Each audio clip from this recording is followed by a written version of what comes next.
So for the solutions, so Catherine is doing, like, to persuade my audience that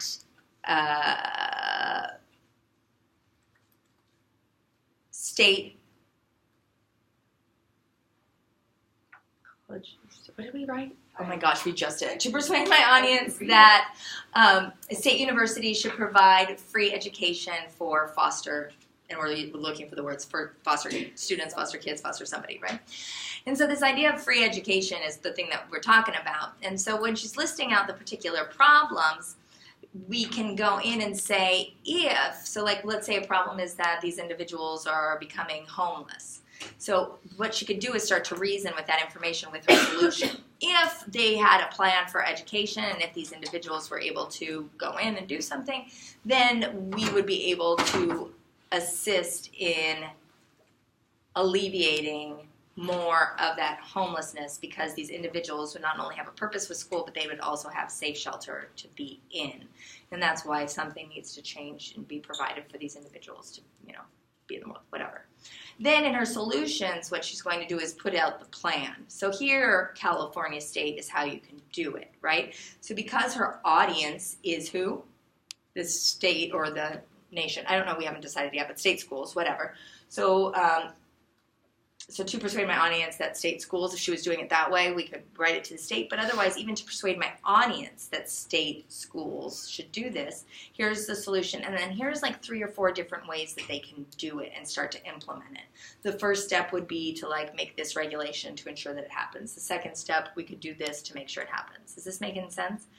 So these 2 solutions are a little bit different, but it does assist here if you want to use that information as a point of reasoning and to be able to talk about some of the great benefits that your solution will have. Because people oftentimes say, well, where am I going to put that if I'm just laying out a step-by-step plan? I don't have any opportunity to talk about the benefits. So if you're laying out a step-by-step plan, consider putting the benefits and how it will alleviate the problem there. Otherwise, you may need to address those ways that it will alleviate it here, but we also have the plan of knowing that one thing will maybe swoop all. Is that a little bit more explanatory? Okay, let's look then at your causes, y'all, because I think that the causes is where we are really going to make it happen. Okay, it's our second main point. So if our persuasive speech is to talk about, to persuade my audience not to drink and drive, now we need to talk about the causes as to why people are drinking and driving. These transitions are some of my favorite when I debate, or when I debate, or when I will give a platform speech myself, going into the causes. Because you can make it incredibly dramatic if you wanted to. So we can say something like, we have seen that there is death, that there is accidents, there's the potential of a DUI that will remain on your record and impact your well-being for the next 10 years. Something like that. But yet, individuals still choose to put their keys in an ignition after they have been drinking, regardless or with disregard for the people around them or themselves. Why is this even still occurring? Let's look at 3 reasons as to why people are still drinking and driving. Does that make sense, y'all?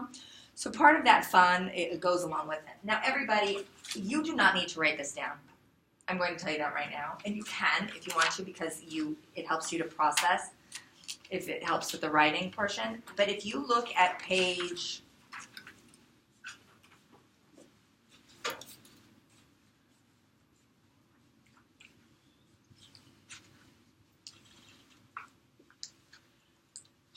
9 and 10, you're going to see that I have written out for you an entire argument here. And what this does is it, in lay terms, talks you through how to do it. Does that make sense? But then it also puts you into regular speech terms as well. So if you see, I've listed out the steps, 1, 2, 3, 4, 5, of what you have to do with each cause. And then I showed you what that looks like in real life.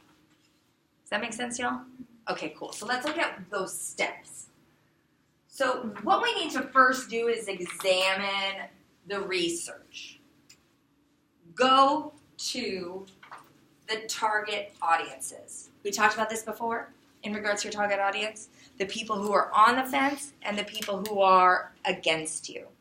What is the reasoning? Why does the government not want to provide funding? Why are people not doing the policy? Why are people against it? So if I was talking about something like to persuade my audience to drink 8 glasses of water a day, this would be like, let me give you some of the reasons why people aren't drinking water.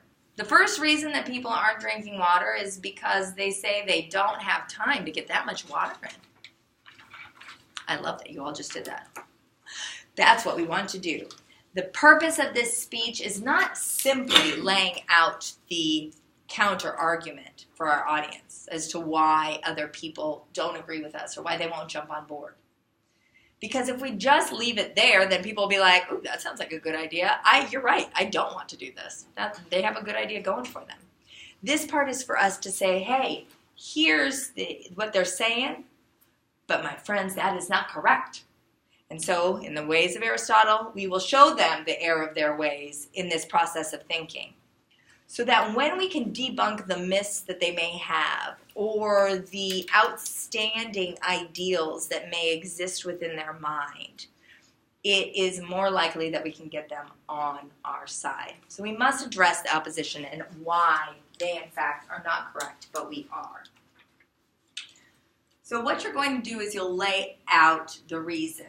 So the first reason that people still drink and drive is, and I always give this is one. They think they are fine. You ever hear this one? I'm fine. No, I'm fine. I'm fine. I finished drinking like 20 minutes ago. I'm fine. I'm a big girl. Like I've been drinking for a long time. I'm fine. I had a big meal. I'm fine. I promise I'm fine. Look. I'm fine. You ever hear this excuse before? Okay, good. I ask you, the first reason that people still drink and drive is they are fine. For my audience, does this need an explanation? Maybe it does. But what did I just do? I just gave you the explanation. Without that, would I have needed it? Maybe, maybe not. But at least I can clarify and explain a little bit about what their reasoning is. It's up to you, again, if you think this needs explanation. One of the answers that I got one time in regards to this exact same speech was, one of the reasons as to why people still drink and drive, or college students still drink and drive, is because they say it's fun, like a video game. And I was like, exactly. No, nobody's doing that. Nobody's saying that. Sure enough, in a study done with like 12,000 college students, blah, blah, blah, I was like, get out of town. Get out of town. And then other people are like, oh, yeah, I've heard that before too. I was like, oh my God, so irresponsible. But I would have never bought into it if I didn't have at least some kind of explanation or evidence to prove like, oh my gosh, people really are thinking that way? Who would have guessed? So you may need to provide that because it's like, what? Who could be that illogical? People. So put it in there. Then we go into the next part where we start to concede to our, to the claim, and then we also refute it. So do you know what it means to concede? Per se, like typically you hear of like a concession speech at the end of like an election, like, oh, they're going to give their concession speech, they didn't win, something like that. Yeah. Well, it kind of just like giving them a point to show that like, yeah, you can relate, and then you come in with the counter. Good job, Gavin. So here we go. So it's one of those things like, this was a great idea in 1989, but it is 2018, something like that. Or we can say something like, although I can see where you're coming from in your idea, blank. So, yeah. Like maybe for this one you could say, although people may think that they don't have a way to get home, there are several alternatives than to drink and drive. Oh, good, yes, but for this one in particular, I'm fine. Although you, in fact, may be functioning fine. You're able to touch your nose, Sure, you've been an experienced drinker for a long time. You could even potentially get home 20 more times with drinking and driving. But let me remind you that if you get pulled over, your blood alcohol will tell a completely different story. Although you may think you're fine, your blood is going to show that you aren't, right? We give some evidence about that. And so although you may be fine, in the eyes of the law, you are not. And it's important to remember that, right, in order to prevent this from happening, not drinking and driving is our only way. And that's why you must not drink and drive. Right? So we show them what the error is. 'Cause it's true. If you're drinking a couple drinks, you're still going to blow a specific amount, even if you're a great functioning drinker. Does that make sense? Okay, cool. All right. Then, so we do a concession, and then we do the refutation. So the concession, like Gannon so well put it, is that we tell them, tell them why we understand their position. Although this may be beneficial to some people, although that sounds great for Texas, in California, it is certainly different. And so then you put forth that idea. Does this make sense to you all? Although we may assume that that's the truth, then we provide it. It, however, is not. And so the refutation is the reason, really, that they're wrong.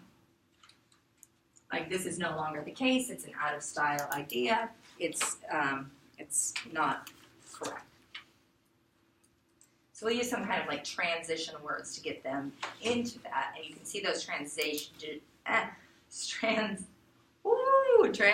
words to use those. Then you need to provide us with a piece of evidence to in fact prove that your way is right. So in turn, if we're saying that they think they are fine, here is the evidence to prove to you that in fact one is not always fine. And then that's when we draw back to our proposition. So if you wanted to see how that looks, for example, this concession example, although this may be true for some, consider the reality that if a student wants to find a way to cut class or act irresponsibly, they'll do so regardless of policies that exist. An open campus policy isn't going to change this type of student behavior.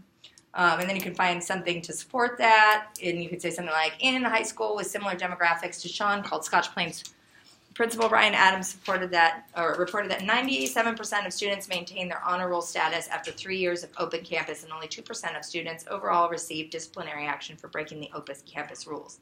Mm-hmm. The small number of students breaking the open campus policy shows that the open or door closed system has no bearing on behavior. And let's be logical, honor students would hardly run the risk of lowering their grade point average by cutting class. By the way, I just wrote this. None of these statistics are true. I don't know what these sources are, so just go with this. I was just really proud of my writing right there. That's why I did it like that. Students who earn the privilege of an open campus would be unlikely to jeopardize that privilege, and the rules I propose later could be used to rescind that privilege after rules are broken. Thus, concern by administrators in holding onto existing policies out of fear of irresponsibility is not valid and should not be upheld. So feel free to read through this, see how it goes, see how the structure looks, but all you are simply doing, bringing up the counterpoint, giving your refutation and concession, providing us with some evidence to prove that your way is in fact true, and then drawing back to the proposition. And that's why we need to impose your policy. Does that make sense to y'all? So on Thursday, what your job is to do is to come to class with the corrections from your problem's main point. And then you're going to bring in your causes main point. So we'll put out the problems, then we'll go into the causes. And that's what you'll bring. So in the same kind of structure, make those adjustments and bring those back on Thursday. And we'll do a little bit more of this and a little bit more of the fun and the stuff and the things and such. Do we feel good or decent or okay, Amanda, I feel like I'm on a decent